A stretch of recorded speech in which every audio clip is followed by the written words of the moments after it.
Hi, Mickey from Flipping Spain here. Now, in this series, we have already looked at the broader area and got a general sense of what it would be like to live there.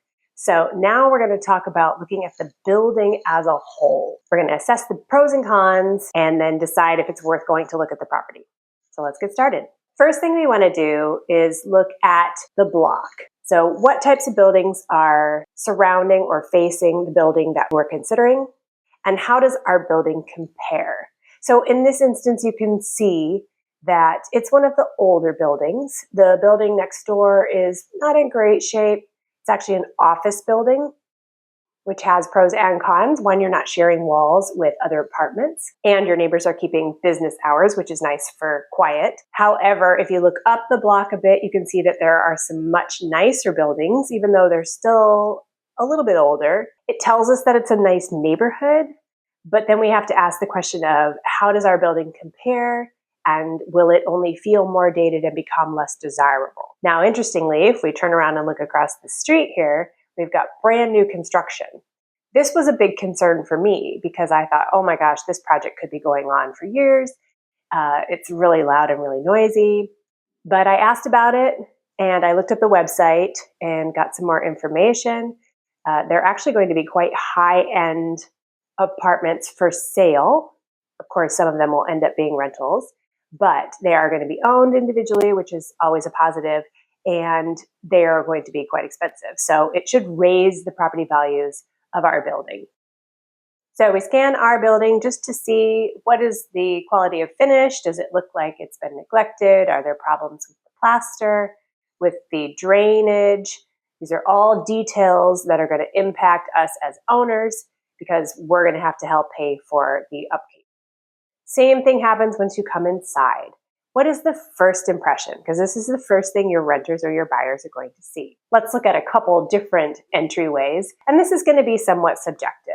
I love a character building with tiles. Some people might really prefer the more modern, and of course, Spain has its own style with this sort of glossy tile work, which is very common.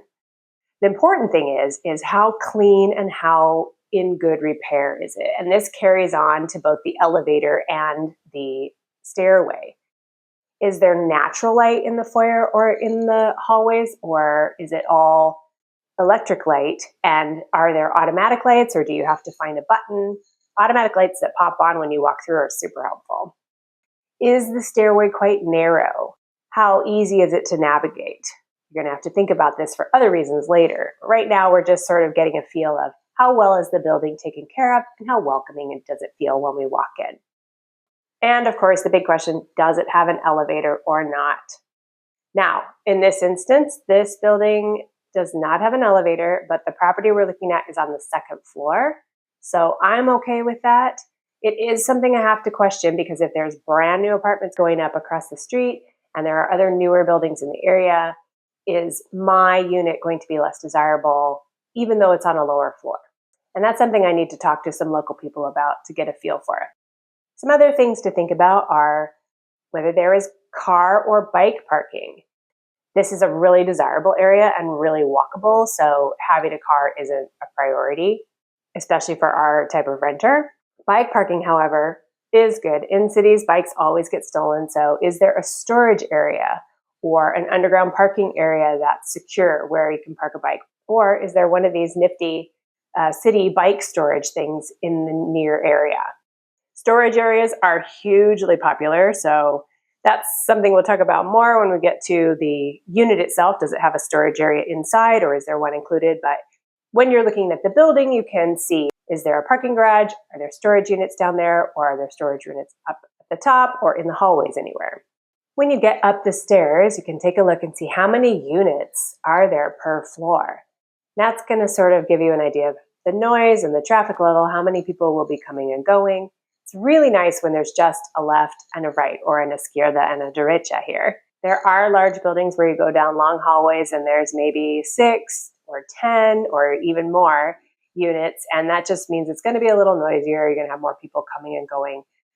People here seem to like the exclusivity of just having a couple of doors on a floor, and I kind of agree with that. You do want to know whether the other units are being rented to long-term tenants or to short-term or tourist tenants. That's usually the big thing. If you have tourist rentals like an Airbnb, you're going to have different people coming and going, maybe a few times a week. It's going to be more traffic. You've got strangers in your building. They may be on vacation and they don't think twice about partying all night or making noise. Then again, you can have long-term tenants who are nightmares too, but just gives you a sense of the overall feel of the building, which is, again, what we're assessing here. So we've talked about sort of the state of things, and that raises the question of associations. So in the US, which is what I'm familiar with, either it's an apartment building that's owned by a company and they're in charge of all the upkeep, or there are condo associations where the owners either have hired an outside company to manage things, but there's usually still some input that they can give. And you're going to pay several $100s a month usually for that. And then there will be things like assessments, if the elevator needs repair or the parking lot needs resurfacing, you're going to contribute to that as part owner in the whole property. HOAs have a really bad rap. I have been a part of ones that are terrible. I've been a part of ones that were great. So it really just depends on how much you're willing to put in. Now, in places like the UK, especially Scotland, it's a very loose association of neighbors. You kind of have to chat to all your neighbors and say, hey, the stairwell looks terrible. Can we hire a cleaner, or does someone want to do it? We need to fix this. And then you have to convince people to pay in. They're not obliged to pay in. That, to me, is more scary because you just don't have as much control over how things are being maintained. My understanding here in Spain is that there is an association. It's an outside party that you pay. They take care of the cleaning and whatever else they've been hired to do. And in general, I've found that hallways and common spaces interior tend to be quite well maintained and clean and comfortable. So it seems quite organized in some ways. I'm not entirely sure how it works getting permission to do works on your unit from other neighbors, because in buildings like this, it is going to impact them. And that's another thing that I need to learn more about. So it's on the list. Now, if we're talking about doing a renovation project, that raises a whole another category of questions that we have to ask, or things that we need to look at when we're assessing the building itself. So we need to think in terms of project access. That starts at the street. Is there a place where vehicles for tradespeople can park? Are you going to need a dumpster? Is there somewhere that can go? Now, I'm sure there's a system for that here, because I haven't seen a lot of dumpsters sitting around in front of apartment buildings, and there's a lot of renovation going on. So that's another question to add to our need to know list.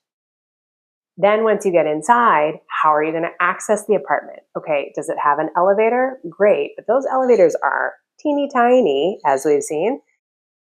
So how much can fit in it? Is it going up the stairs? Okay, how many stairs?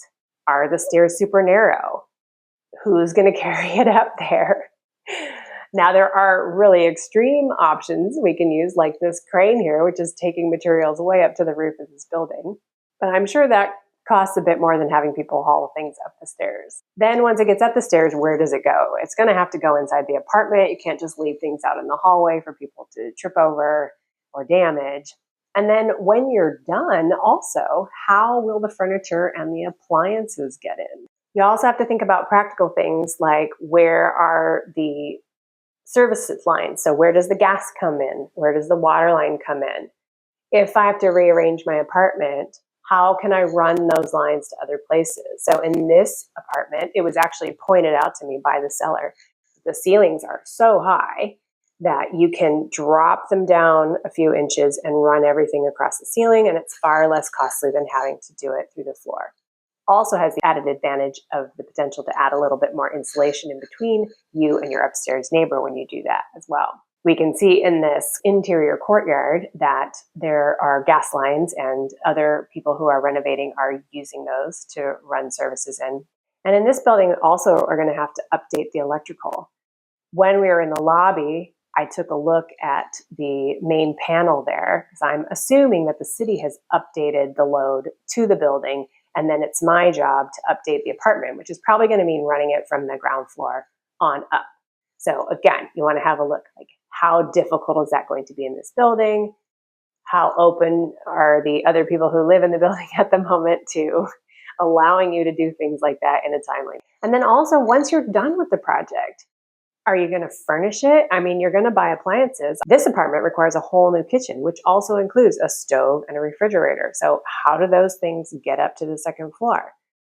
Do you want to furnish the property? How are you going to get all the furnishings in? So again, crane option if you've got big enough windows. But these are just things you have to think about. And when you're looking at the building as a whole, you can kind of factor in, do I want to go to that extra work? For example, if this was on the fourth floor instead of the second floor, maybe it'd just be too much trouble. Or if the stairway is super tiny, maybe you just think, you know what, I don't want to go through that added process or be limited in the appliances I can buy by what can get up the stairs. So these are all factors that we consider before we go inside and actually look at the property. Now, sometimes you look at the property and it's worth it regardless of the hoops you're going to have to jump through. But usually there's an easier, more straightforward alternative.